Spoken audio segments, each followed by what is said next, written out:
dalam keadaan sehat walafiat, dalam keadaan iman, dalam keadaan Islam. Semoga nikmat sehat yang Allah berikan pada kita dalam kesempatan pagi hari ini senantiasa bisa membuat kita menjadi hamba-hamba Allah yang taat ya dalam beribadah.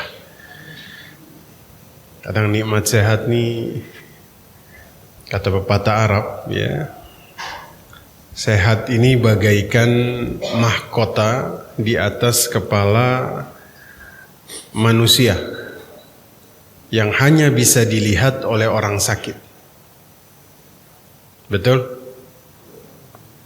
Sehat adalah mahkota pada diri orang yang sehat, tapi hanya bisa dilihat oleh orang sakit.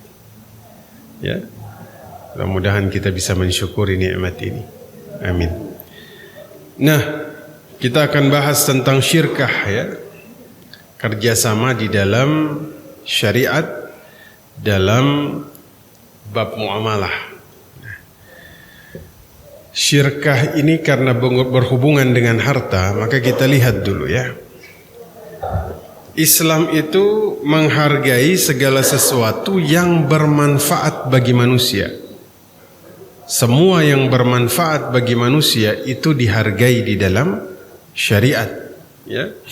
Nah, maka harta ini termasuk salah satu perkara yang kemudian bermanfaat bagi manusia di dunia ya. Maka kita menemukan dalam syariat Islam ya, harta itu karena dia bermanfaat bagi manusia disebut dengan sebutan al-khair. Al-khair. Apa arti al-khair Bapak Ibu? Kebaikan. Karena memang harta pada dasarnya itu membawa kebaikan bagi manusia ya. Dalam Al-Quran kalau kita lihat ya, dalam surat Al-Adiyah itu Allah sebutkan wa innahu lihubbil khairi lasyadid. Nah ini, dan manusia itu terhadap al-khair. Apa itu al-khair? Harta. Lasyadid, keinginannya tuh kuat. Nah, ini memang merupakan satu sifat dasar dari manusia ya, bahwa kita memang menginginkan yang namanya harta. Makanya dalam ayat ini Allah bilang ya, wa innahu lihubbil khairi lasyadid. Nah, al khair dalam ayat ini itu merujuk kepada harta ya. Nah, begitupun dalam surah Al-Baqarah ayat 180 Allah menyebutkan kutiba alaikum idza hadara ahadakumul mautu in taraka khairan khair. Dan jika orang-orang diwajibkan bagi kalian apabila salah seorang di antara kalian terlihat tanda-tanda maut, jika dia meninggalkan khairan. Apa itu khairan? Harta. Ya. Nah, di sini kemudian dikatakan oleh Ibnu Abdul Bar, ya, wal khairu hahunal mal. Maksud khair di sini adalah mal. Mal ini juga adalah harta, ya, al-mal. Makanya ada zakat namanya zakat mal, ya. Dan memang dalam Quran itu ada beberapa ayat yang kemudian menyebutkan harta dengan sebutan al-khair yang berarti kebaikan. Kenapa harta disebut sebagai kebaikan? Ya, karena harta itu pada asalnya pendukung, Pak. Pendukung untuk hamba atas urusan agama. Maka harta kita ini semuanya itu asalnya Allah berikan kepada manusia untuk mendukung urusan agama mereka. Dengan harta mereka bisa sholat, dengan harta mereka bisa haji, dengan harta mereka bisa bayar zakat, ya. Nah, Kadang-kadang amalan anggota badan ini juga bisa terlaksana jika ada namanya harta. Makanya harta disebut al-khair, ya. Nah, yang kedua, harta juga disebut sebagai mal, ya.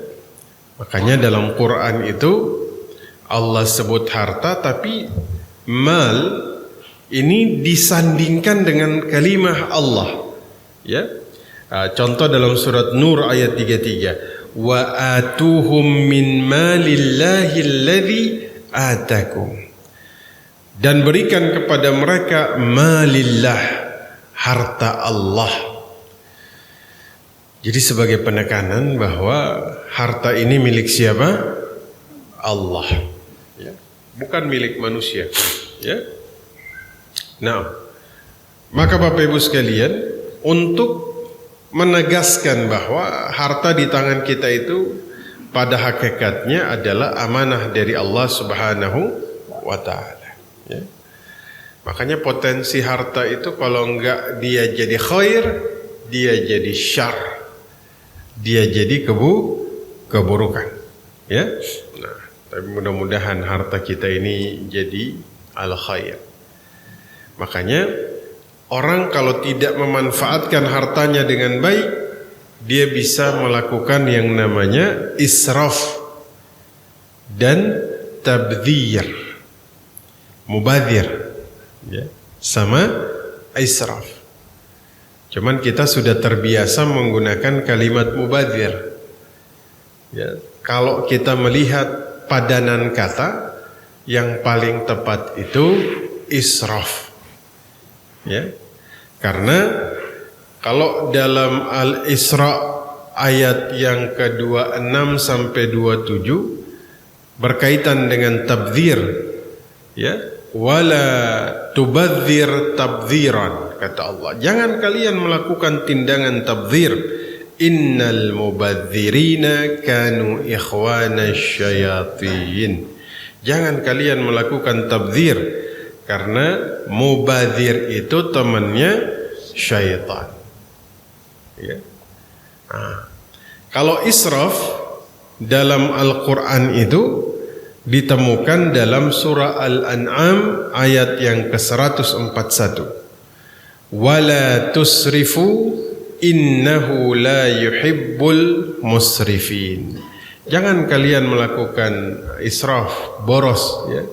Sesungguhnya Allah tidak mencintai orang yang boros. Nah, maka dikatakan oleh Ibnu Abidin, israf ini Bapak Ibu, ketika seseorang menggunakan hartanya, ya, untuk sesuatu yang benar namun melampaui batas. Namun melampaui batas. Ya, jadi jika ada orang beli sesuatu yang mubah tapi belinya tuh melampaui batas, ya. Contoh ibu-ibu, ya, punya tas ada 20 misalnya. Nah, ini israf namanya.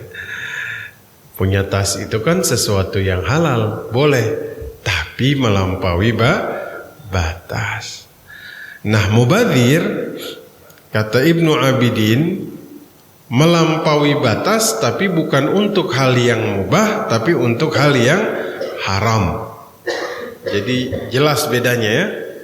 Israf berlebih-lebihan dalam hal yang mubah, mubadzir berlebih-lebihan dalam hal yang haram.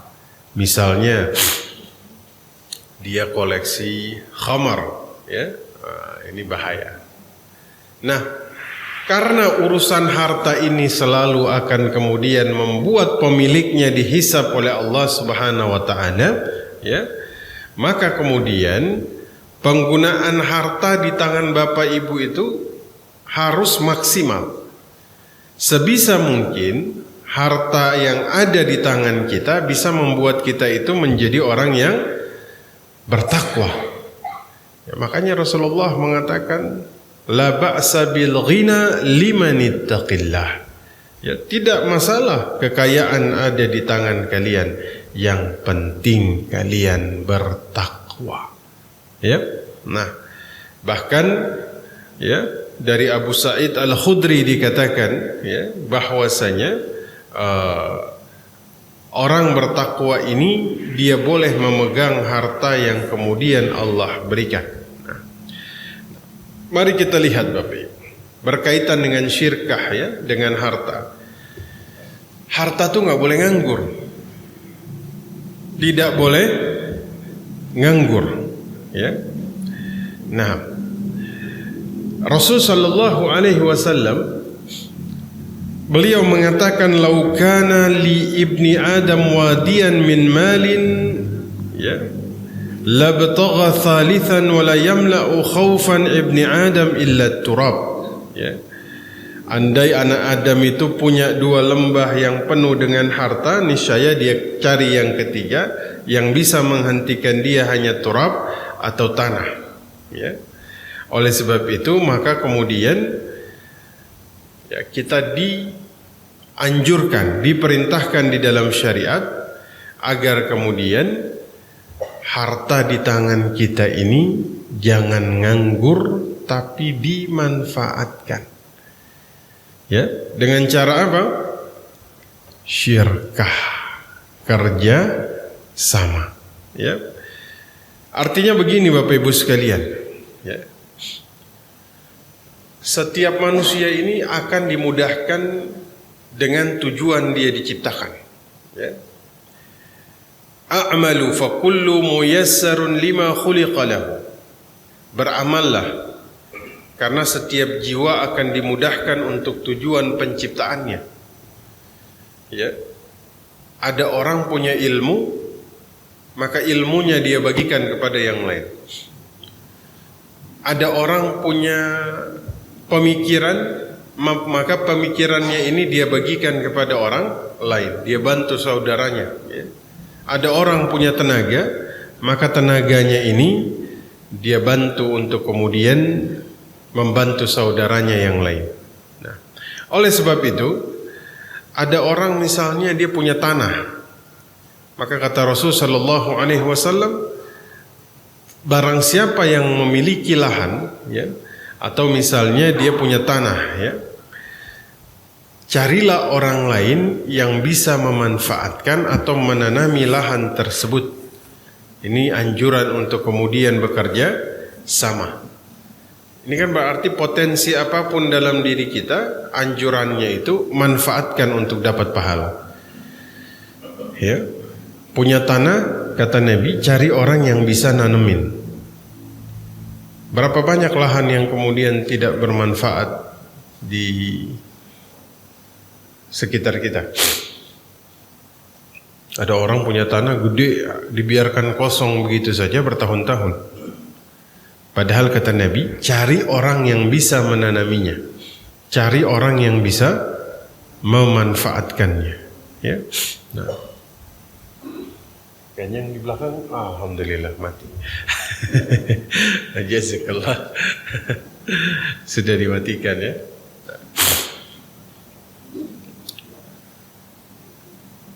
Oleh sebab itu Bapak Ibu sekalian, ya, Nabi sallallahu alaihi wasallam di antara beliau ini mempersaudarakan kaum muslimin saat itu agar kemudian mereka bisa saling menanggung, hartanya ini bisa saling mengalir antara satu dengan yang lain, ya. Maka hari ini tuh kita masih mukaddimah dulu nih ya tentang syirkah ini. Karena nanti dalam syirkah itu yang pertama kali kemudian menjadi salah satu tolok ukur keberhasilannya adalah persaudaraan. Maka kalau kita bicara syirkah nanti, ya kita bicara akadnya, kita bicara bagi hasilnya, ya kita tuh suka lupa Pak, ya bahwa yang pertama harus ditanamkan dalam syirkah adalah persaudaraan, al-ukhuwah dulu, ya. Kalau ukhuwah sudah kuat, maka insya Allah syirkah yang dilakukan juga kemudian dia bisa kuat. Karena nanti yang satu dengan yang lain merasa ada keterikatan yang kemudian ada di antara kita. Makanya hal-hal yang bisa membawa manusia kepada persaudaraan itu didorong. Ya, kata Nabi, la tadkhulul jannah hatta tu'minu. Tidak akan masuk surga sampai kalian itu beriman. Wala tu'minu hatta tahabbu. Tidak akan masuk surga sebelum kalian beriman. Tidak akan beriman sebelum kalian bersaudara, saling mencintai. Ya. Jadi dalam syirkah ini ruhnya itu ada di sini. Persaudaraan. Dan persaudaraan Bapak Ibu sekalian, ini nikmat. Saya ulangi, ini nikmat dari Allah. Ya, ini nikmat. Ya. Fa asbahtum bi ni'matihi ikhwana. Maka jadilah kalian menjadi orang-orang yang bersaudara karena nikmat Allah Subhanahu wa taala. Ya. Nah, jadi misalnya di Palestina ada kejadian, langsung direspon sama kita. Ya itu karena memang kita merasa kita bersaudara. Karena Nabi mengatakan kalian tidak beriman sampai mencintai kebaikan bagi saudara kalian, kebaikan yang sama yang kalian cintai bagi diri kalian. Ya, kayak misalnya hari ini kita mencintai satu nikmat, aman, bisa sholat dengan aman, ya, bisa ngaji dengan aman. Maka kalau kenikmatan ini tidak kita inginkan bagi saudara kita yang lain, maka kita berdosa. Karena Nabi mengatakan tidak beriman seseorang sampai dia menginginkan kebaikan bagi saudaranya, kebaikan yang sama yang dia inginkan bagi dirinya sendiri. Karena ini persaudaraan Bapak Ibu, ya, ini persaudaraan. Ya. Dan orang itu kalau bersaudara itu karena Allah, bukan karena yang lain. Ya, makanya Allah katakan lau anfaqta ma fil ardi jami'an ma allafta baina qulubihim walakinna Allah allafa bainahum. Walaupun engkau membelanjakan seluruh kekayaan yang ada di bumi, engkau enggak bisa menyatukan hati manusia. Yang menyatukan hati manusia Allah Subhanahu wa taala. Maka kita nih berkumpul hari ini, ya, bisa berlapang-lapang hati dalam majelis ilmu, ya. Padahal kita berasal dari macam-macam daerah, ya. Berarti ini kita sudah kemudian merasakan nikmat Allah Subhanahu wa taala yang disebut persaudaraan. Dan ini menjadi ruh dari syirkah yang kemudian akan kita bahas Bapak Ibu sekalian, ya. Ada dalam satu hadis yang saya rasa hadis ini masyhur, ya. Bapak Ibu sering mendengar riwayat ini, ya. Sab'atun yuzilluhumullah yauman la dhilla illa dhilluhu. Ada 7 golongan, Pak, yang mendapat perlindungan Allah Subhanahu wa taala di hari kiamat. Dan dari 7 ini nanti yang satunya itu berkaitan dengan persaudaraan. Dan dari 7 ini dikatakan yang paling mudah itu persaudaraan, Pak. Ya, makanya menjadi orang yang bersaudara itu bonus, Pak. Kenapa? Amal yang ringan tapi pahalanya besar. Ya, karena kalau dibandingkan dengan 6 yang lain Bapak Ibu sekalian, kita lihat, ya. Dalam hadis itu kan disebutkan orang yang dapat perlindungan Allah, imamun adil, pemimpin yang adil. Mudah atau sulit jadi pemimpin yang adil? Sulit, ya. Makanya kata Fudail bin Iyad, kalau saya punya satu doa yang mustajab, kalau saya punya satu doa yang mustajab, Allah perkenankan saya berdoa dengan satu doa dan itu mustajab, maka yang saya minta adalah semoga Allah melindungi pemimpin. Kalau saya berdoa bagi diri saya sendiri, maka manfaatnya itu hanya kepada saya. Tapi kalau saya berdoa kepada pemimpin, maka kebaikannya akan berlaku kepada orang banyak. Karena sulit, maka pemimpin itu menjadi yang paling banyak didoakan di dalam Islam. Betul? Ya Allah, doakanlah pemimpin-pemimpin kami. Itu kan doanya ya. Jarang anak buah tuh didoakan, Pak. Ya, pemimpin yang paling banyak didoakan. Karena dalam hadis ini yang pertama mendapat perlindungan Allah Subhanahu wa taala imamun adil. Enggak mudah, Pak, jadi imam yang adil, ya.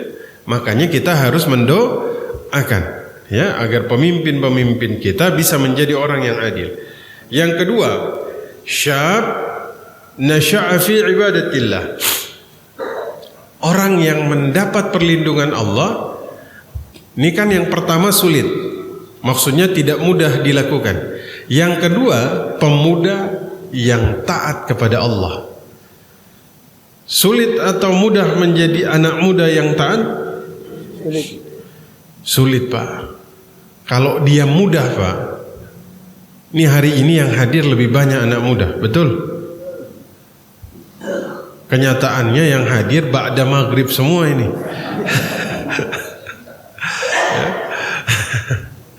Iya kan? Maka nggak sulit jadi anak muda yang taat. Kenapa? Di saat lagi menggebu-gebunya, ya kan? Ada orang mengatakan, kok anak muda yang disebutin, yang tua? Kan yang tua banyak yang taat juga. Kalau yang tua dia taat itu biasa, Pak. Kalau yang muda dia taat itu luar biasa. Yang tua mungkin taat karena ya sudah waktunya, Pak, mau kapan lagi begitu kan? Iya kan? Yang muda begadang sampai pagi ya karena fisiknya masih memungkinkan. Yang tua ya emang karena udah nggak bisa lagi, Pak. Yang tua begadang besok masuk angin, Pak. Jadi sulit ya? Maksudnya tidak mudah. 3. Rajulun qalbuhu mu'allaqun fil masajid. Ini orang yang ketiga disebutkan. Orang yang hatinya tuh terkait dengan masjid. Nah, pertanyaannya, mudah atau sulit? Sulit, Pak, ya. Sulit. Ya. Di masjid Masya Allah, Pak. Ya. Kalau semua orang itu hatinya terkait dengan masjid, Masya Allah. Salat subuh tadi tuh satu lantai nggak cukup, Pak. Ya. Maka tidak mudah menjadi orang yang hatinya terkait dengan masjid. Ya, ini jangankan salat subuh. Kadang Jumatan aja orang-orang tuh baru pada naik ketika khatib sudah selesai. Naik sekarang entar nih khatib kelamaan. Biasanya ini lama nih kalau khatib. Udah nyantai aja dulu di sini. Ya, pada ngobrol dulu tuh di luar. Entar sudah ya selesai, sudah selesai, barulah mereka naik waktu sudah qamat. Ini kan menunjukkan hati yang terkait dengan masjid bukan hal yang mudah, ya. Nah, yang keempat, Bapak Ibu sekalian, ya, rajulani tahabba fillah ijtima'an alaihi wa tafarraqan alaihi. Nah, yang keempat ini menceritakan tentang persaudaraan, ya. Nah, yang kelima, rajulun da'athum ra'atun dzata munsibin wa jamal faqala inni akhafullah. Oh, yang kelima nih susah juga ini. Laki-laki diajakin maksiat sama perempuan yang cantik, kaya kata Nabi. Kemudian dia bilang inni akhafullah, saya takut kepada Allah. Gimana bapak-bapak? Digoda perempuan yang cantik terus kaya raya.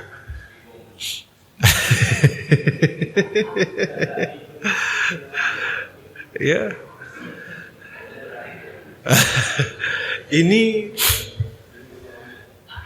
Ini sesulit-sulitnya godaan ini.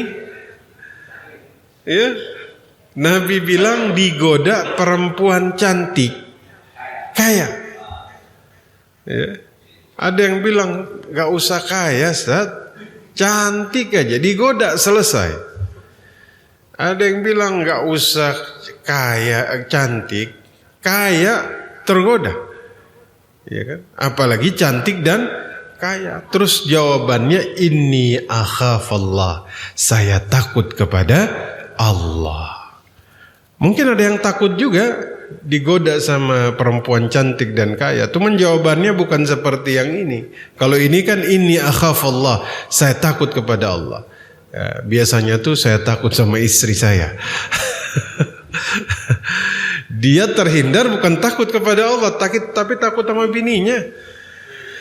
Ya. Makanya jadi golongan kelima ini cukup sulit, Pak. Karena dari sekian manusia dia ada dalam godaan ini, itu rata-rata semuanya tergoda. Yang keenam, siapa dia? Rajulun tasaddaqa bisadaqatin fa akhfaha hatta la ta'lam shimalahu ma tunfiqu yaminuhu. Orang sedekah dengan tangan kanan sampai yang kiri nggak tahu. Ini Masya Allah. Karena manusia itu akan selalu tergoda, Pak, untuk menceritakan sedekah yang dia lakukan. Betul? Ya. Iblis ini jagonya di dalam membuat gelisah seseorang. Tampakkan, ceritakan, biar orang tahu kamu yang sedekah. Makanya dalam Islam boleh nggak menceritakan sedekah kepada yang lain? Boleh kalau ada maslahah, nggak apa-apa. Agar orang lain itu mencontoh dirinya, itu nggak apa-apa. Memang kalau menampakkan itu baik kata Allah, tapi kalau sembunyikan itu lebih baik. Karena itu lebih dekat dengan keikhlasan. Makanya golongan yang keenam ini mereka sedekah dengan tangan kanan sampai yang kirinya nggak tahu. Ini berarti kan orang paling dekatnya dia tuh nggak tahu kalau kemudian dia sedekah. Yang keenam, ayat ketujuh, ya, orang yang berzikir mengingat Allah dan menetes air matanya. Nah ini dari 7 ini, Pak, yang paling mudah yang mana? Persaudaraan, Pak. Mencintai orang lain karena Allah. Ya, ini yang paling mudah. Makanya dibilang bersaudara tuh bonus, Pak. Pahalanya besar, tapi nggak terlalu sulit dilakukan. Ya. Makanya dikatakan bahwa bersaudara itu sesuatu yang kemudian Allah berikan sebagai bonus bagi manusia. Ya. Nih kita berkumpul pada hari ini, ya, termasuk kita kemudian melaksanakan persaudaraan. Mudah-mudahan Allah berikan naungan kepada kita. Amin ya rabbal alamin. Ya, ini makanya syirkah itu ketika Nabi tiba di kota Madinah, ya, mereka menghadapi satu kekuatan besar, Pak. Kekuatan yang sudah menguasai pertanian, menguasai perekonomian, menguasai industri. Siapa mereka? Yahudi. Yahudi itu sudah kuat di Madinah ketika Nabi datang. Bangsa Yahudi itu sebagai bangsa kelas atas di Madinah, Pak. Ya. Ketika Nabi datang, maka Nabi persaudarakan kaum Ansar dengan Muhajirin. Karena syirkah tidak akan bisa jalan tanpa ada yang namanya persaudaraan. Makanya yang pernah saya sampaikan, orang tuh kalau sudah kemudian dipersaudarakan, ya, mudah bagi dia untuk membantu saudaranya. Ya, makanya yang pernah kita bahas dulu, Ansar Muhajirin dipersaudarakan. Kemudian kata salah seorang Ansar, inni aktsaral ansari malan. Saya nih orang Ansar yang paling banyak hartanya. Kata Sa'ad ibn Rabi, ya, fa aqsim laka nisfa mali. Silahkan kamu bagi setengah hartaku. Ya. Masya Allah. Kalimat yang saya rasa jarang akan terulang lagi. Mungkin sampai hari kiamat tuh kalimat ini bisa dihitung. Ada orang bilang, saya orang terkaya di Tangerang. silahkan kamu bagi harta saya dengan kamu bagi dua. Masya Allah. Ya. Ini karena dia mencintai saudaranya. Tapi yang menarik, mereka tuh minta Rasulullah itu membagi harta mereka, kebun-kebun korma mereka, ya, bagi kepada saudara-saudara muhajirin. Tapi Rasulullah itu menolak. Udah, mari kita kerjasama. Mari kita syirkah. Kalian punya kebun, kami yang akan mengelola, hasilnya kita bagi dua. Tuh, ini namanya syirkah. Makanya Bapak Ibu, potensi harta yang ada di dalam diri Bapak Ibu, maksimalkan sebaik mungkin. Ya, misal, ya kita punya harta kan kalau diam begitu saja, dia nggak bermanfaat, kita rugi. Kenapa kita rugi? Karena nggak bawa manfaat bagi yang lain. Ya, misalnya di masjid ini ada seseorang punya kemampuan untuk kemudian dia misalnya dia usaha, dia nggak punya modal, ya, maka lakukanlah syirkah, kerjasama. Antum pemilik modal, dia pengelola modal, hasilnya dibagi. Tuh, ini yang kemudian menyelesaikan masalah di Madinah itu dalam jangka waktu 3 bulan mereka berubah semua. Kenapa? Karena saling bersyirkah. Ya, memang kita nggak memungkiri Bapak Ibu ya, masalah modal nih jadi tembok yang sangat besar di kalangan anak muda yang mereka ini butuh untuk memulai usaha atau mengembangkan usaha. Ya. Masalahnya tuh di situ. Apalagi ya pinjol zaman sekarang. Ya. Jadi pinjol nih mau yang legal, enggak, yang legal sama yang non legal sama aja udah. Enggak ada bedanya, Pak. Yang katanya oh ini dilindungi sama OJK misalnya, ya. Dalam prakteknya sama aja, ya. Nah, makanya dalam Islam itu dianjurkan harus ada satu yang kemudian dilaksanakan di tengah masyarakat. Inilah yang disebut dengan syirkah. Nah, makanya harta jangan nganggur Bapak Ibu. Sebisa mungkin kita itu manfaatkan dengan cara bersyirkah, cari orang yang punya potensi untuk mengembangkan, ya, yang dipercaya, yang amanah, ya, silahkan kerjasama dengan dia, ya.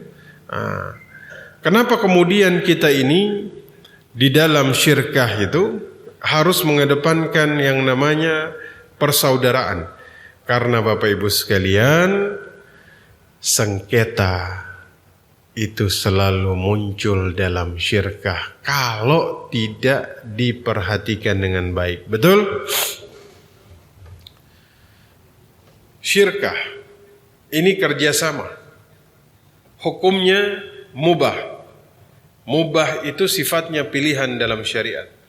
Boleh dilakukan, boleh ditinggalkan.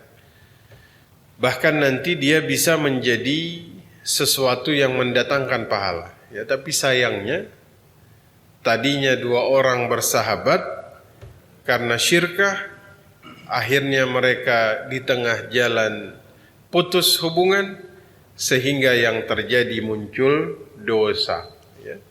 Nah, sengketa itu kan selalu muncul tuh, ya, paling banyak tuh sengketa bisnis, Pak. Ya, siapapun yang bersengketa pasti sakit hati, ya, pasti sakit hati. Semakin bersengketa batinnya nih semakin sakit. Ya, bersengketa tuh capek Bapak Ibu ya. Makanya kata Imam Bukhari, beliau nggak mau mengalami sengketa, beliau nggak pernah ke pasar. Karena nggak mau nanti berdebat sama penjual gara-gara jual beli. Ya, dan sengketa di dunia akan berulang di akhirat. Ya, nah, itu akan diulang terus Pak. Ya, sampai semua orang itu mendapatkan haknya di akhirat, ya. Maka persaudaraan menjadi yang pertama. Harus kemudian kita tanamkan dalam syirkah, ya. Nah, dalam sebuah hadis riwayat Abu Hurairah, "Innallaha yaqulu ana thalithu syarikain ma lam yakhun ahaduhuma sahibahu fa idza khanahu kharajtu min bainihima." Sesungguhnya Allah Subhanahu wa taala berfirman, aku adalah pihak ketiga bersama dua orang yang bersyirkah atau bekerja sama, selama mereka tidak saling mengkhianati. Ya, ini kita masih muqaddimah syirkah ini, ya, karena nanti kita akan bahas dalam syirkah, misalnya dalam untung, ya. Dalam untung itu, ini godaan terbesar adalah ketika dua orang ini saling berkhianat.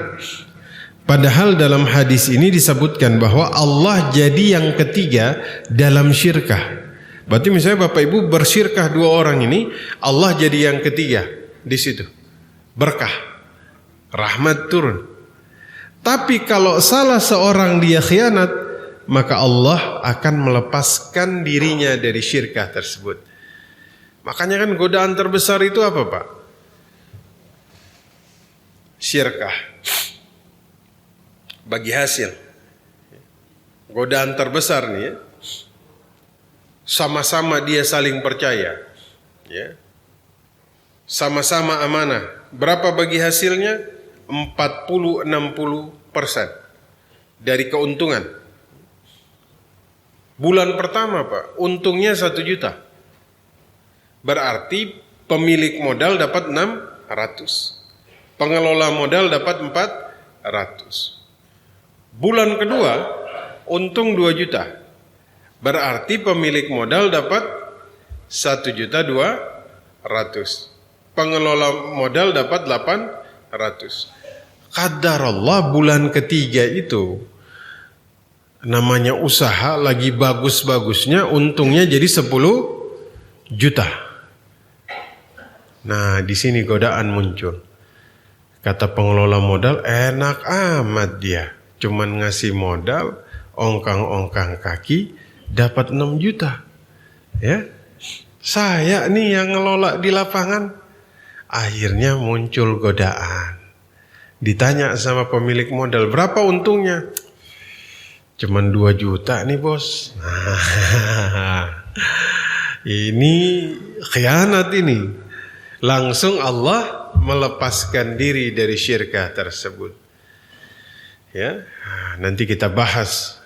Kalau belum balik modal, apakah sudah boleh bagi hasil? Nah, ya, kira-kira dalam syirkah itu ketentuannya apa saja?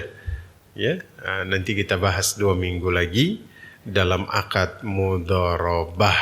Ya, kira-kira modalnya ini kalau terhutang dulu gimana hukumnya, ya? Nah, ini masih muqaddimah. Intinya syirkah itu saling sepenanggungan, ya. Harta tidak boleh nganggur, tapi kalau bisa dia mengalir, ya. Agar apa? Agar kita bisa menebar manfaat. Syirkah dimulai dengan persaudaraan. Ingat, persaudaraan ini bonus dari Allah karena dia adalah amalan yang tidak sulit dilakukan, tapi pahalanya itu besar.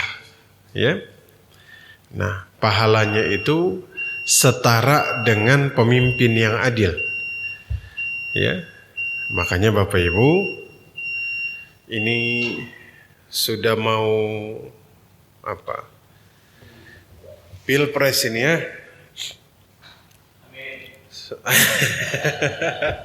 Saya lihat di grup-grup WhatsApp itu sudah mulai ini, ya. Itu siang malam tuh udah mulai apa? Sudah mulai panas ini, ya. Persaudaraan itu jangan ditinggalkan. Karena termasuk nikmat yang bikin para syuhada sama para nabi itu yubghituhum, mereka tuh ghibtah. Ghibtah ini hasad yang dibolehkan. Karena di akhirat itu nanti orang yang saling bersaudara karena Allah itu dapat mimbar-mimbar dari cahaya. Bikin mereka tuh ghibtah. Ghibtah tuh hasad yang dibolehkan. Ya. Kita iri sama orang lain tapi atas perkara yang dibolehkan. Ya, maka persaudaraannya tetap ya. Apapun pilihannya, bersaudara tetap. Amin ya rabbal alamin. Tafadhal. Ya ini masih pembuka ya. Silahkan jika ada yang ingin didiskusikan. Nanti kita langsung bahas tentang mudharabah dalam pertemuan berikut. Silakan.